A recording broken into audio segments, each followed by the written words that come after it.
क्या इटली के प्रधानमंत्री को दी गई एक मेलोडी चॉकलेट भारत के लिए करोड़ों का मार्केटिंग बन गई है, या फिर देश में पेट्रोल डीजल की बढ़ती कीमतों से ध्यान भटकाने की यह एक वेल प्ले स्ट्रेटेजी थी।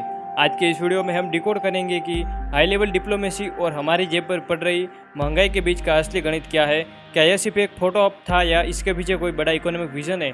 चलिए समझते हैं पूरी कहानी। नमस्कार दोस्तों, आपका स्वागत है हमारी चैनल पर। सबसे पहले समझते हैं कि यह चॉकलेट डिप्लोमेसी आखिर है क्या। दुनिया भर के देश अपने संबंधों को सुधारने के लिए सॉफ्ट पावर का इस्तेमाल करते हैं, लेकिन जब पीएम मोदी ने मेलोनी को मेलोडी चॉकलेट दी तो उन्होंने सिर्फ चॉकलेट नहीं दी, उन्होंने ब्रांड इंडिया को ग्लोबल स्टेज पर प्रमोट किया। जैन जी के लिए यह समझना जरूरी है कि जब कोई बड़ा लीडर एक लोकल ब्रांड को ग्लोबल मंच पर पेश करता है तो उस प्रोडक्ट की मार्केटिंग वैल्यू रातों रात बढ़ जाती है। यह वोकल फॉर लोकल का ग्लोबल वर्जन था। इटली के मीडिया में इसकी चर्चा होना यानी भारतीय प्रोडक्ट की मुफ्त में ग्लोबल मार्केटिंग।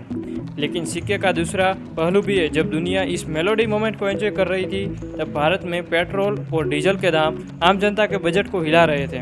इस पर विपक्ष ने आरोप लगाते हुए कहा कि यह सिर्फ डिस्ट्रैक्शन यानी जनता का ध्यान भटकाने का एक तरीका है। विपक्ष का सवाल है कि चुनाव खत्म होते ही ये दाम क्यों बढ़ते हैं।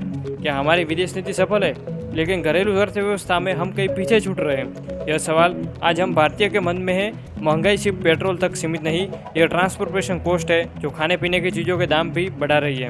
तो अंत में सवाल यह है कि क्या ये दोनों चीज़ें एक दूसरे से जुड़ी है। जवाब है हाँ और ना। हाँ, क्योंकि एक मजबूत विदेश नीति इंटरनेशनल इन्वेस्टमेंट लाती है जो लंबे समय से इकोनॉमी को सुधार सकती है, और ना क्योंकि ग्लोबल स्टेज पर भारत चाहे कितना भी मजबूत दिखे, अगर आम आदमी की जेब पर महंगाई का बोझ बढ़ता रहेगा तो वह प्रोग्रेस अधूरी है।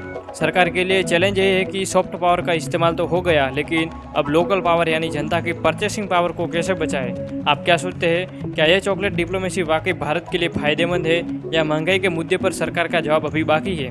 कमेंट में अपनी राय बताइए और ऐसे ही इन्फॉर्मेटिव अपडेट्स के लिए हमारी चैनल को सब्सक्राइब करना न भूलें। जय हिंद, जय भारत।